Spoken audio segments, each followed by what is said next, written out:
আজকে দেখেন আরেকটা খবর, শাপলা চত্বরে হত্যাযজ্ঞ, ফারজানা রূপা, মোজাম্মেল বাবু এবং দীপু মনিকে গ্রেপ্তার দেখিয়ে কারাগারে প্রেরণ। ট্রাইব্যুনালে তাদের ছবিগুলি দেখেন, ফারজানা রূপা, মোজাম্মেল বাবু এবং দীপু মনি, তাদেরকে আসামি করা হয়েছে মামলার। সেই মামলায় গ্রেপ্তার দেখায় তাদেরকে পাঠানো হয়েছে। এখন তাদের বিচার চলবে। এটা হলো 2013 সালে 5ই মে হেফাজত ইসলামের সমাবেশে যেই 54 জন বা 58 জনের মৃত্যু হয়েছে এবং হত্যার শিকার হয়েছে বলে তাদের তালিকা পাওয়া গেছে। এর আগ পর্যন্ত একটা ধোঁয়াশা ছিল যে আসলে কতজন মারা গেছে।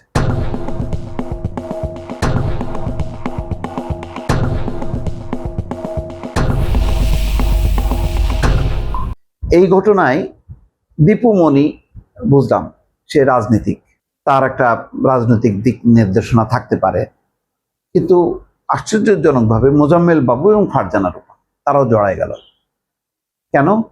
সম্ভবত যেটা বলা হয়েছে যে তারা ওই সময় 71 টিভিতে মানে সারা রাত ধরে এটা একটা জঙ্গি ঘটনা, এটাকে দমন করা উচিত, অর্থাৎ পুলিশের অ্যাকশনের পক্ষে তারা সাফাই গাইছে অথবা উস্কানি দিয়েছে। সম্ভবত সেই কারণে তাদেরকে আসামি করা হয়েছে। দুঃখজনক হলো দেখেন, শেখ হাসিনার 15 বছরে সাংবাদিক আর সাংবাদিক ছিল না, রাজনীতিক আর রাজনীতিক ছিল না।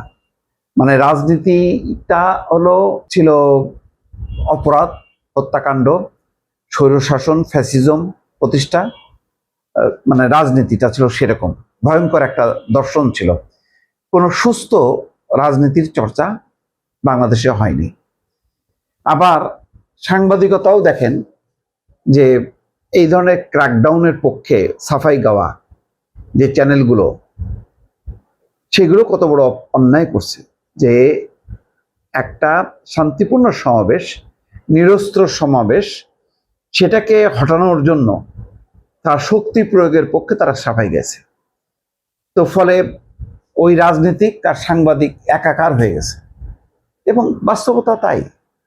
আপনার শেখ হাসিনা এমন একটা সিস্টেম চালু করছে, কি শিল্পী, কি খেলোয়াড়, মানে যে গান গায় সেও আওয়ামী লীগ, যে ক্রিকেট খেলছে একদিকে, আবার সে আওয়ামী লীগের এমপিও হচ্ছে। মাশরাফি বিন মুর্তজা, আজকাল তাদের খুব মানবিক কিছু সাক্ষাৎকার দেখি যে মারা গেলে যাতে নড়াইলে দাফন না হয়। সাকিব আল হাসান বলছেন, আগে সব দেখতাম আওয়ামী লীগ, এখন সব দেখি বিএনপি, কোনো আওয়ামী লীগ দেখা যায় না। তো এখন ওরা ক্রিকেটও খেলবেন, এমপিও থাকবেন, রাজনীতিও করবেন, সাংবাদিকতাও করবেন, আবার আওয়ামী লীগ করবেন সরাসরি। আওয়ামী লীগের যে দুঃশাসন, যেই ধরনের তারা নির্বাচন করবে, সেই একতরফা নির্বাচন, জালিয়াতির নির্বাচন, আমিডামি নির্বাচন, দিনের ভোট রাতের নির্বাচন, তার পক্ষেও থাকবেন সাংবাদিকরা। ফলে সব গোষ্ঠীগুলোকে একত্রিত যখন করা হয়, এটাকেই বলা হয় ফ্যাসিবাদ। ফ্যাসিবাদ শুধু রাজনীতিকরা স্থাপন করে তা না, যখন নাকি সমাজের বিবেকবান বা বিভিন্ন পেশাদার মানুষগুলো যখন নাকি ওই রাজনৈতিক ছত্রছায়ায় সামিল হয়, তখনই একটা ফ্যাসিবাদ বা স্বৈরতন্ত্র প্রতিষ্ঠা হয়।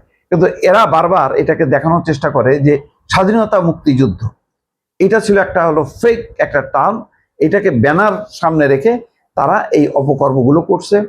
নিজেরা লাভবান হয়েছে, নিজেরা সম্পদ বাড়াইছে, প্রভাব খাটাইছে, তারা ক্ষমতার অপব্যবহার করছে আর এই কাণ্ডগুলি করে গেছে। সেই জন্য আজকে এই রাজনৈতিক মামলায় আজকে রাজনীতিকরা আসামি, একই সঙ্গে সাংবাদিকরাও আসামি। বাংলাদেশের ইতিহাসে বোধহয় এইরকম ঘটনা আর কখনো দেখা যায়নি যে একসঙ্গে রাজনীতিক, সাংবাদিক, শিল্পী সব একাকার হয়ে গেছে।